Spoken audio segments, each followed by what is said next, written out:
Dati akong katuwang ng pastor sa isang iglesia sa Pilipinas. Nang magsimula akong maglingkod sa iglesia noong 2012, ako ay aktibong sumasangkap sa lahat ng uri ng aktibidad. Nagtatag ako ng iba't ibang grupo ng Bible study. Nagbasa ako ng iba't ibang istorya ng Biblia sa mga bata. At inakay ang mga kabataan na makibahagi sa mga aktibidad ng iglesia. Nasiyahan ako sa bawat isang serbisyo. At ang maraming iba pang mga kapatid ay talagang masigasig din at aktibong nagpapalaganap ng ebanghelyo. May mga bagong mananampalataya na sumasali sa iglesia bawat linggo. Naramdaman ko na tila ang biyaya at mga pagpapala ng Diyos ay talagang nasa aming iglesia. Talagang nagpapasalamat ako sa Diyos. Amen. Minsan, wala akong sapat na pera para pamasahe sa bus upang pumunta sa mga prayer meeting o iba pang gawain ng iglesia. Ngunit masaya pa rin akong naglalakad papunta roon upang dumalo. Minsan, pakiramdam ko'y pagod na pagod ako.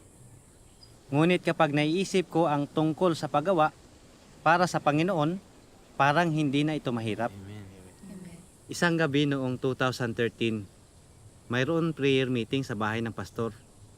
Hinintay namin siya ng halos 2 oras bago siya dumating doon. Sinabi niya na galing siya sa isang pagpupulong na tumatalakay sa pagbubukas ng isang negosyo. Talagang nadismaya ako pagkarinig ko nito. Naisip ko ang isang sipi sa Biblia. Sino may hindi makapaglilingkod sa dalawang Panginoon sapagkat kapuputan niya ang isa at iibigin ang ikalawa? O kaya'y magtatapat siya sa isa at pawawalang halaga ang ikalawa?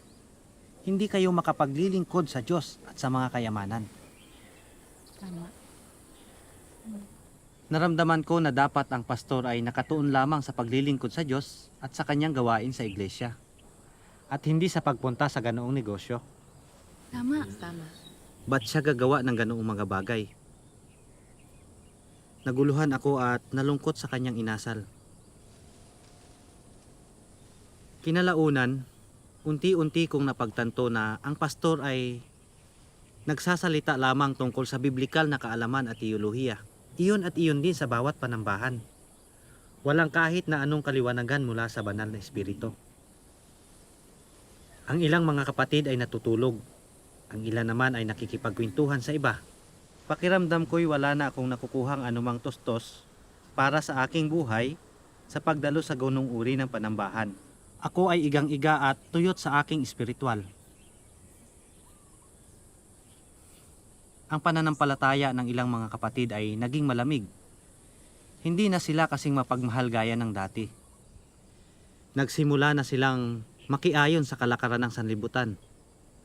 Ninais na nila ang kasiyahan ng sanlibutan. At hindi na rin sila palagi ang dumadalo sa mga panambahan o pananalangin. Wala na silang pinagkaiba sa pagitan ng mga hindi mananampalataya. Tama. Sa pagsisikap na maakit ng iglesia ang maraming tao, sinimula ng iglesia ang mga Bible study at mga prayer groups at pinaghali-halili ang mga tao na manalangin para sa iglesia. At marami rin silang ginanap na mga pagsasalo-salo. Ngunit walang nagbago. Ang bilang ng mga dumadalo ay kakaunti pa rin. Nakaramdam ako ng panghihina ng maglaon. Ngunit nagpatuloy ako sa paglilingkod sa iglesia upang subukang magbigay ng inspirasyon sa iba. Ang mga bagay-bagay ay patuloy na dumaosdos pababa. Ang pastor at ang kanyang asawa ay naglulustay ng pera mula sa aktibidad ng iglesia. At ang mga handog ay malaya nilang ginagamit paano man nila gustuhin. Maraming reklamo at grupo-grupong nalagas ang mga tao sa iglesia. Ako at ang aking pamilya ay tumigil na rin sa pagdalo sa panambahan noong Oktubre 2017. Napansin kasi namin na mayroong paninibugho at hindi pagkakasundo sa pagitan ng mga miyembro. At may ilang mga tao na nagsusulong ng kanilang negosyo sa iglesia. Mayroon pang isang mananampalataya na homosekswal. Ngunit ang pastor ay nagbubulag-bulagan. Nagpaalala ito sa akin tungkol sa kasamaan at katiwalian sa Sodoma at Gomora. Nang sa pagtatapos ng kapanahunan ng kautusan, Ang templo ay naging isang lungga ng mga magnanakaw at napuno ng mga taong nagbebenta ng mga kalapati at nagpapalitan ng pera. Hindi ba't ang ating iglesia ngayon ay naging isang lugar ng pangangalakal? Naging isang lungga ng mga magnanakaw? Hindi talaga namin kayang tiisin ang ganoong kasamang uri ng masamang pag-uugali sa iglesia. Kaya't nagsimula kaming maghanap ng isang bagong simbahan na mayroong gawain ng banal na espiritu. Noong Nobyembre 2017, ako at ang aking pamilya ay nagpunta sa iba't ibang simbahan upang makinig ng mga pangangaral. Ngunit hindi pa rin namin maramdaman ang gawain ng banal na espiritu kahit saan. Sila ay katulad lamang ng aming dating iglesia na laging nagpapaseminar, nag-iimbita ng makilalang mga ngaral upang magbigay ng mga sermon. At ang mga makakadalo lamang ay ang mga bumibili ng tiket at mga espiritual na aklat. At kailangan mo munang magbigay ng donasyon kung gusto mong ipanalangin ka ng pastor. Yun. Kailangan bang magdonasyon bago maipanalangin? Ang ilan naman ay nagdaraos ng masasayang pagtitipon at nag-iimbita ng mga kilalang tao upang subukang ilapit ang mga tao sa mga simbahan. Naguguluhan ako sa lahat ng ito. Bakit wala sa alinmang mga simbahan ang gawain ng banal na espiritu? Bakit ang lahat ng mga pastor at mga mangangaral ay mga sakim at namumuhay sa kasalanan? Paglilingkod pa ba iyon sa Panginoon? Hindi na. Nawala na sa akin ng tuluyan ang kagustuhan na pumunta sa mga simbahan. Kaya't binabasa ko na lamang ang Biblia sa bahay. At ang aking buong pamilya ay nanalangin at nagtitipon ng magkakasama tuwing gabi. At nagbabahagian din kami ng ebanghelyo sa maghapon. Minsan, pumupunta kami sa ospital upang manalangin para sa mga pasyente. At hinihilingan din kami na pumunta upang manalangin para sa mga may sakit sa bilangguan. Pero hindi nagtagal, nalaman ng aming matandang pastor at ng kanyang asawa. Pagkatapos nun ay pumunta sila para makipag-usap sa bawat pamilya at kaibigan sa iglesia na aming sinusuportahan. Sinasabi nila na nagdudulot daw kami ng kaguluhan sa iglesia. Ang ibang mga matatanda ay hindi sumang-ayon sa kanyang ginawa.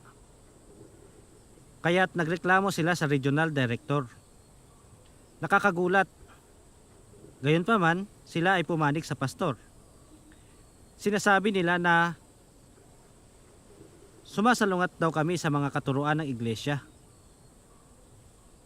Tinanggal nila kami.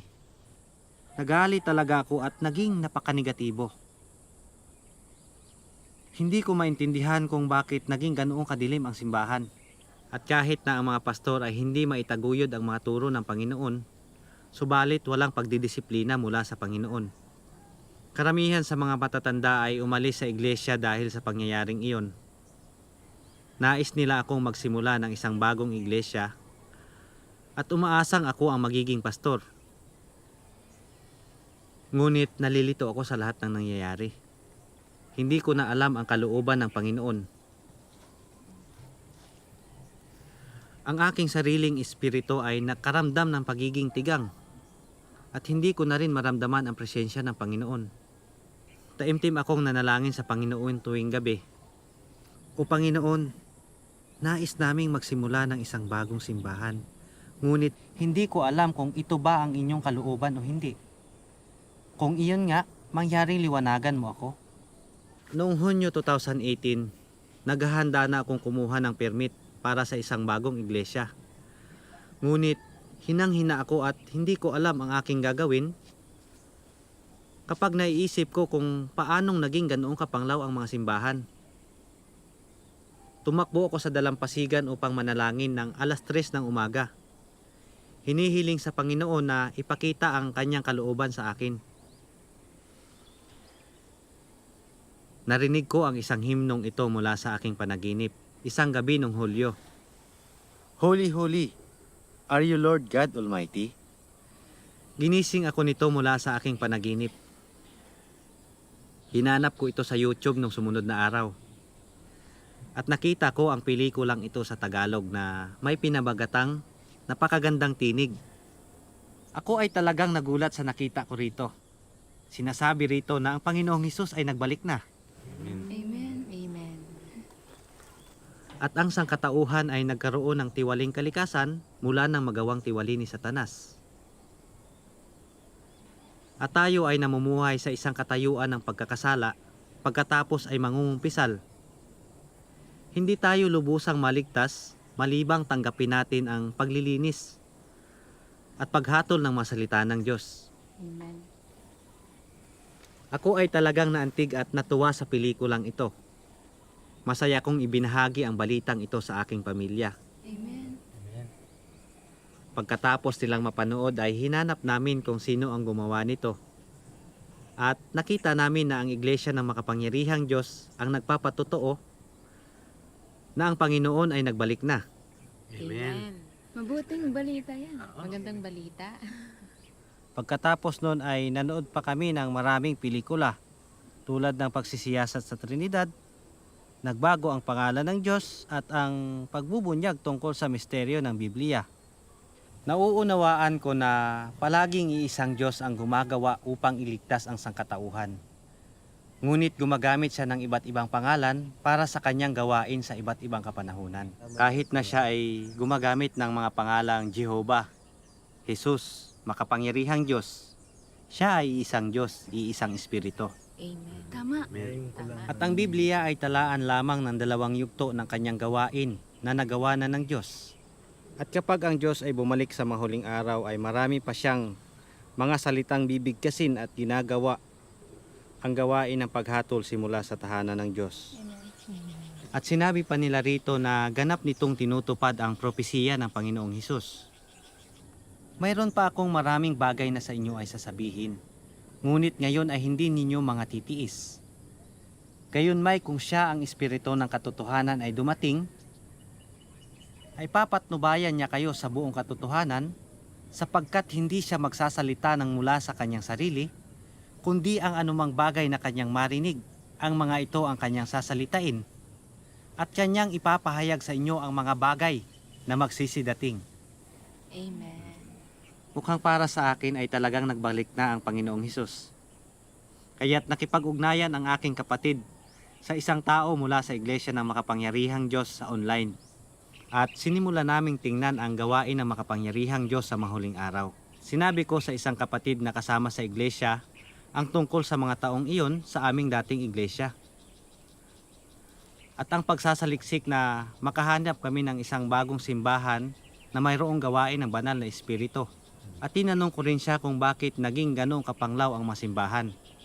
Ibinahagi niya sa akin ang fellowship na ito. Mayroong mga dahilan kung bakit naging napakapanglaw ang relihiyosong mundo.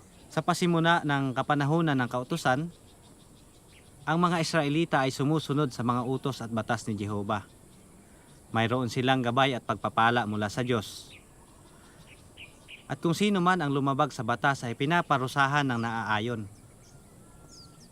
At kapag ang mga pari ay pumasok sa templo, kinakailangan muna nilang linisin ang kanilang mga sarili, tulad ng naiutos ng Diyos na Jehovah. At pumasok ng nakayapak kung ang isang tao ay nadungisan sa labas ng templo at hindi na makakapasok muli sa templo sa loob ng isang tiyak na panahon na inalam ng Diyos na Jehovah.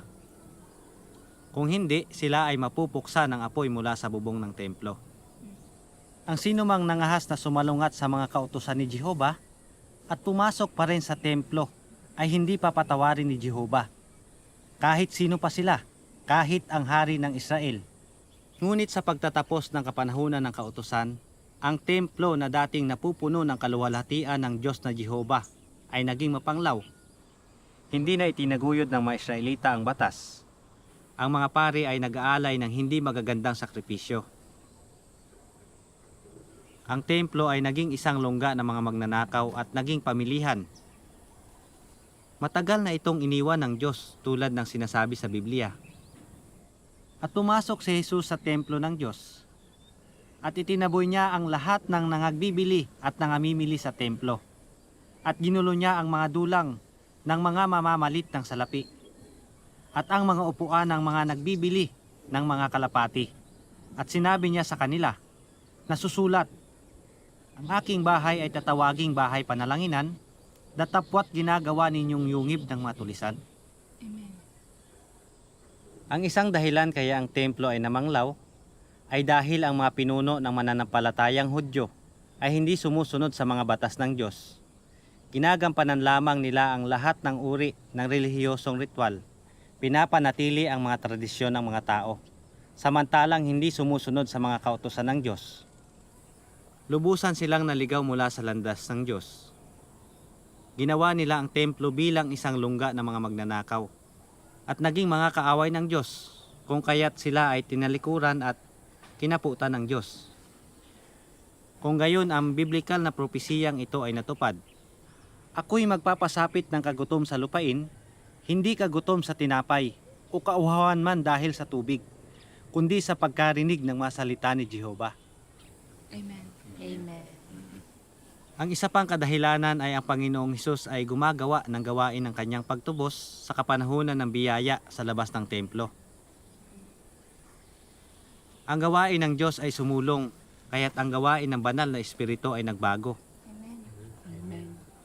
Kasabay ng bagong gawain ng Diyos, sinimulang itaguyod ng Espiritu ang gawain ng Panginoong Hesus.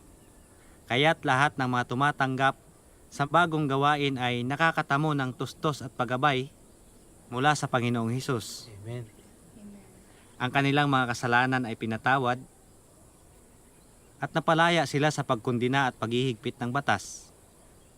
Tinatamasa nila ang mga biyaya, pagpapala, kapayapaan at kagalakan na ibinibigay ng Panginoon.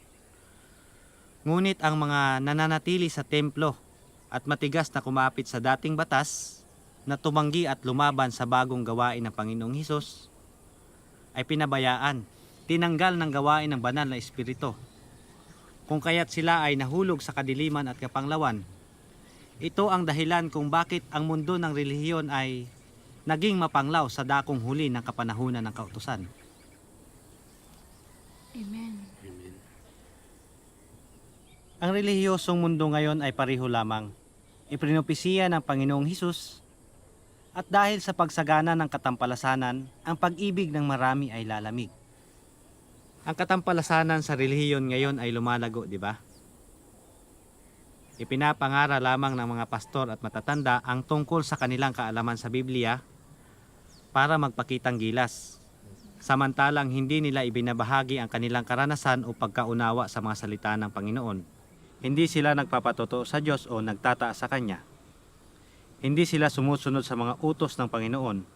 Sinusunod lamang nila ang mga turo ng tao at gumaganap ng mga relihiyosong ritual. Lahat sila ay naligaw mula sa daan ng Panginoon. Kung kaya't sila ngayon ay tinatanggihan ng Panginoon.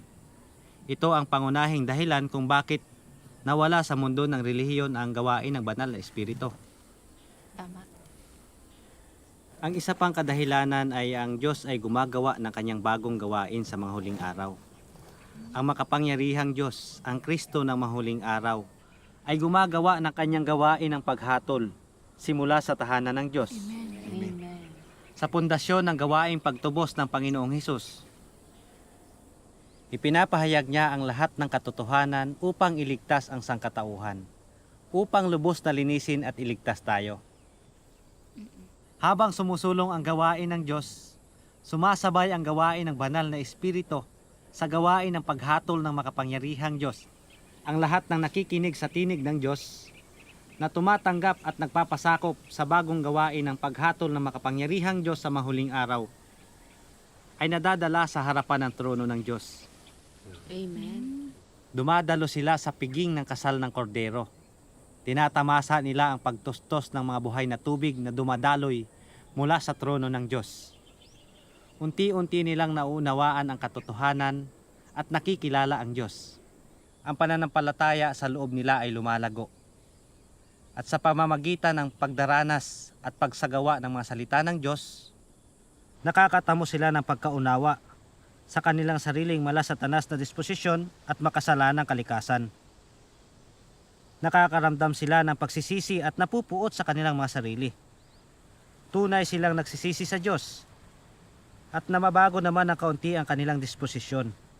Ngunit ang mga nabaon sa mundo ng relihiyon na tumatanggi na tanggapin ang makapangyarihang Diyos ay nagsasalita lamang ng mababaw tungkol sa Biblia at sa mga panambahan. Hindi nila kayang tamasain ang sinasabi ng banal na espiritu sa mga iglesia. Ang mga ito ay walang tustos ng makasalukuyang salita ng Diyos o ng paggabay at gawain ng banal na espiritu. Sila ay nagugutom at nauuhaw, mahina at negatibo at nagkakasala ng walang disiplina. Nagiging mas buktot sila at nahuhulog sa kadiliman. Ang mga simbahan ngayon ay nagiging isang tigang, gaya lamang ng isang oasis na nagiging isang disyerto at ng kanaan na nagdurusa ng tagutom. Tulad ng sinasabi ng Diyos na Jehovah, at aking namang pinigil ang ulan sa inyo ng 3 buwan na lamang at pag-aani na. At aking pinaulan sa isang bayan, at hindi ko pinaulan sa kabilang bayan. Isang bahagi ay inulanan, at ang bahagi na hindi inulanan ay natuyo. Tama yun. Ang lungsod kung saan siya ay nagpaulan, ay ang iglesia kung saan nagpakita ang nagkatawang taong Diyos sa mahuling araw, at gumagawa ng kanyang bagong gawain. Samantalang ang lungsod kung saan hindi siya nagpaulan ay malinaw na tumutukoy sa relihiyosong mundo na tumatanggi sa mga sinasabi ng banal na espiritu sa mga iglesia, kundi kumakalaban at kumukundina sa pagpapakita ng bagong gawain ng Diyos sa mahuling araw. Kung gusto nating matamo ang gawain ng banal na espiritu at ang mga tustos ng buhay na tubig, ay kinakailangan nating makasabay sa yapak ng Diyos at tanggapin ang gawain ng makapangyarihang Diyos sa mahuling araw. Amen. Ang pagbabahagi ng kapatid na ito ay talagang nagbukas sa aking mga mata. Nakita ko ang pangunahing dahilan kung bakit naging napakapanglaw ang mga iglesia ay dahil ang mga pastor at matatanda ay hindi sumusunod sa mga utos ng Panginoon. Lumayo sila mula sa daan ng Panginoon. Hindi nila kailanman ginabayan ang mga mananampalataya na danasin o isagawa ang mga salita ng Panginoon. Gumagawa sila ng mga bagay-bagay na laban sa Panginoon na naging dahilan upang tanggihan sila ng Panginoon.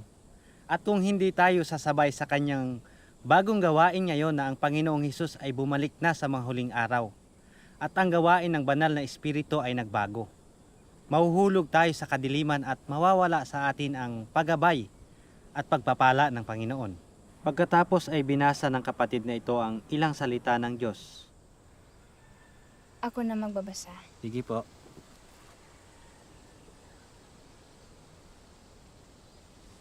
Sabi ng makapangyarihang Diyos, hindi kailanman muling magsisimula ang Diyos sa amang iba pa. Tutuparin ng Diyos itong katunayan. Panalapitin niya ang lahat ng sangkatauhan sa buong sansinukob sa kanyang harapan, at sasambahin ang Diyos sa lupa, at ang kanyang gawain sa ibang mga lugar ay titigil, at mapipilitan ang mga tao na hanapin ang tunay na landas. Ito ay magiging kahalintulad ni Jose. Ang lahat ay nagsilapis sa kanya para sa pagkain, at yumukod sa kanya, sapagkat siya'y mayroong mga bagay na makakain. Upang maiwasan ang taggutom, ang mga tao ay mapipilitang hanapin ang tunay na landas. Ang buong relihiyosong pamayanan ay daranas ng matinding taggutom, at tanging ang Diyos na ngayon, ang siyang bukal ng buhay na tubig na taglay ang palaging umaagos na bukal na inalaan para sa kasiyahan ng tao. At darating ang mga tao at aasa sa Kanya. Bilang isa na naniniwala sa Diyos, dapat mong maunawaan na ngayon, sa pagtanggap ng gawain ng Diyos sa mga huling araw at ng lahat ng gawain ng plano ng Diyos sa iyo, ikaw ay talagang nakatanggap na ng malaking pagpaparangal at kaligtasan mula sa Diyos. Ang lahat ng gawain ng Diyos sa buong sansinukob ay nakatutok na sa kalipunang ito ng mga tao. Nailaan na niya ang lahat ng kanyang pagsisikap para sa inyo, at isinakripisyo ang lahat para sa inyo. Kanyang nabawi na at naibigay sa inyo ang lahat ng gawain ng Espiritu sa buong sansinukob. Iyan ang dahilan kung bakit ko sinasabing kayo ang mapalad. Higit pa rito, nailipat na niya ang kanyang kalwalatian mula sa Israel. Ang kanyang hinirang na bayan sa inyo nang sa gayon ay lubusang maipamalas ang layunin ng kanyang plano sa pamamagitan ninyong kalipunan ng mga tao. Sa makatuwid, kayo yoong mga tatanggap ng pamana ng Diyos at higit pa, ang mga tagapagmana ng kalwalatian ng Diyos. Amen. Amen. Ipinagpatuloy niya ang kanyang pagbabahagi. Ang mga salita ng makapangyarihang Diyos ang nagpapaliwanag ng dahilan tungkol sa kapanglawan ng relihiyosong mundo. Makikita natin na kalooban ng Diyos sa likod nito ay upang pakilusin ang mga tao na hanapin ang tunay na daan at ang gawain ng banal na espiritu. Amen. At ang mga yapak ng Diyos, ang layunin niya ay dalhin ang mga tunay na mga mananampalataya mula sa bawat relihiyon at denominasyon na naghihintay sa pagpapakita ng Diyos sa harapan ng kanyang trono, Amen. Amen. upang sila ay mahatulan at malinis at magawang mga mananagumpay sa harapan ng mga sakuna. Iyon ang dahilan kung bakit sinabi ng Diyos, ang lahat ng gawain ng Diyos sa buong sansinukob ay nakatutok na sa kalipunang ito ng mga tao. Nakikita natin na ang gawain ng banal na espiritu ay lumipat na sa kanila na mga tumanggap sa gawain ng makapangyarihang Diyos sa mga huling araw. Tanging ang mga nakikinig sa tinig ng Diyos at tumatanggap ng gawain ng paghatol ng makapangyarihang Diyos sa mga huling araw Salamat sa Diyos. Salamat sa Diyos. ang makatatamo ng tustos ng mga buhay na tubig na dumadaloy mula sa trono. Nakakaranas ng paghatol at paglilinis ng mga salita ng Diyos at nakakakita ng pagbabago sa kanilang sariling disposisyon sa buhay. At sa kahuli-hulihan ay magiging ganap na ligtas at pumapasok sa kaharian ng langit. Ang sino mang tumatanggi sa gawain ng makapangyarihang Diyos sa mga huling araw at hindi makakaranas ng paghatol at paglilinis ng mga salita ng Diyos, ay aalisin ng Diyos. Tatangi sila at mangangalit ang kanilang mga ngipin sa matitinding sakuna. Ang pagbabahagi ng kapatid na ito ay isang pagbubunyag para sa akin. Masiglang sinabi ko, hindi nakakagulat kung bakit ang lahat ng iglesia ay nagiging napakapanglaw sa loob ng maraming taon. Napakarami kong pinuntahan ngunit hindi ko nadama kahit kailan ang gawain o paggabay ng banal na espiritu. Wala rin akong gawain ng banal na espiritu. Nahulog ako sa kadiliman at kahit gaano ko pabasahin ng Biblia o manalangin, ay hindi ako makakatamo ng pagliliwanag. Ngayon ko napagtanto na nakapagsimula na ang Diyos sa kanyang gawain ng paghatol simula sa tahanan ng Diyos sa mga huling araw. At ang gawain ng banal na espiritu ay nagbago na. Kung nananatili ako sa mundo ng relihiyon, ay tatalikuran lang ako at aalisin ng Panginoon. Kung gayon, hindi na ako makakapasok kahit kailan sa kaharian ng langit. Kaya't kailangan nating tingnan kaagad ang gawain ng makapangyarihang Diyos sa mahuling araw. Amen. Amen. Nagpapasalamat talaga ako sa paggabay at pagtutulot na marinig ang tinig ng Diyos na nagbalik sa mahuling araw. Amen. Amen. Salamat sa Amen. Diyos. Nang maglaon ay nabasa ko ang ilang mga salitang ito mula sa Diyos. Ako na magbabasa, kapatid. Sige.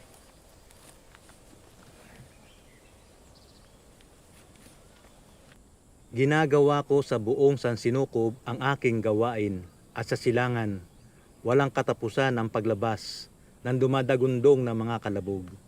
Yumayanig sa lahat ng bansa at mga denominasyon. Ang akin tinig ang nag-akay sa lahat ng tao tungo sa kasulukuyan. Sasaniin kong malupig ng akin tinig ang lahat ng tao upang mangahulog sa agos na ito at magpasakop sa aking harapan. Dahil matagal ko nang binawi ang aking kaluwalhatian mula sa buong daigdig at inilabas ito ng panibago sa silangan. Sino ang hindi nananabik na makita ang aking kaluwalhatian? Sino ang hindi balisang naghihintay sa aking pagbabalik? Sino ang hindi nauuhaw sa aking muling pagpapakita? Sino ang hindi nagmimithi sa aking pagiging kaibig-ibig? Sino ang hindi lalapit sa liwanag? Sino ang hindi titingin sa kayamanan ng Kanaan? Sino ang hindi nananabik sa pagbabalik ng manunubos? Sino ang hindi sumasamba sa dakilang makapangyarihan sa lahat? Ang akin tinig ay lalaganap sa buong daigdig. Nais ko kaharap ang mga taong aking hinirang na magsasalita pa ng marami pang salita sa kanila, kagaya ng makapangyarihang mga kulog na yumayanig sa mga bundok at mga ilog. Aking winiwika ang aking mga salita sa buong sangsinukob at sa sangkatauhan. Kaya naman ang mga salita sa aking bibig ay naging yaman ng tao at minamahal ng lahat ng tao ang aking mga salita. Kumikislap ang kidlat mula sa silangan ng tuloy-tuloy hanggang kanluran. Ang aking mga salita ay ayaw isuko ng mga tao at kasabay nito ay nasusumpungang hindi nila maarok ang mga ito. Ngunit mas nagagalak sa mga ito. Gaya ng isang bagong silang na sanggol, masaya at nagagalak ang lahat ng tao.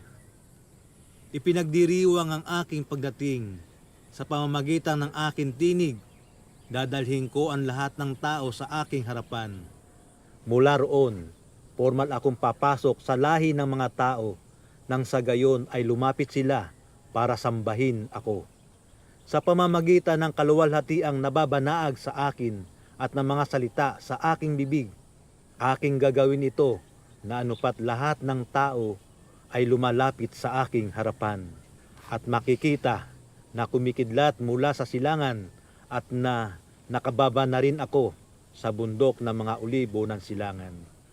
Makikita nila na matagal na akong nasa daigdig, hindi na bilang anak ng mga Hudyo, kundi bilang kidlat ng silangan. Dahil matagal na akong nabuhay na mag-uli at lumisan mula sa sangkatauhan at nagpakitang muli sa mga tao na may kaluwalhatian. Ako ang siyang sinamba ng napakaraming panahon bago ngayon. At ako rin ang sanggol na tinalikdan ng mga Israelita ng napakaraming panahon bago ngayon. Bukod pa rito, ako ang lubos na maluwalhating makapangyarihan Diyos sa kasalukuyang kapanahunan. Hayaang lumapit ang lahat sa harapan ng aking luklukan at tingnan ang aking maluwalhating mukha. Marinig ang aking tinig at masdan ang aking mga gawa. Ito ang kabuuan ng aking kalooban. Ito ang katapusan at rurok ng aking plano. Gayon din ang layunin ng aking pamamahala. Hayaang sambahin ako ng bawat bansa. Kilalanin ako ng bawat dila. Panatiliin ng bawat tao ang kanyang pananampalataya sa akin. At magpasakop sa akin ang bawat tao. Amen. Amen. Ang mga salitang ito na puno ng kapangyarihan at otoridad ay yumanig sa aking kaloob-looban. Alam ko sa aking puso na ang mga salitang ito ay pagbigkas ng banal na espiritu. Amen. Amen. Nagbasa pa ako ng ilang mga artikulo ng salita ng Diyos pagkatapos noon. Tulad ng ang kapanahunan ng kaharian ay ang kapanahunan ng salita.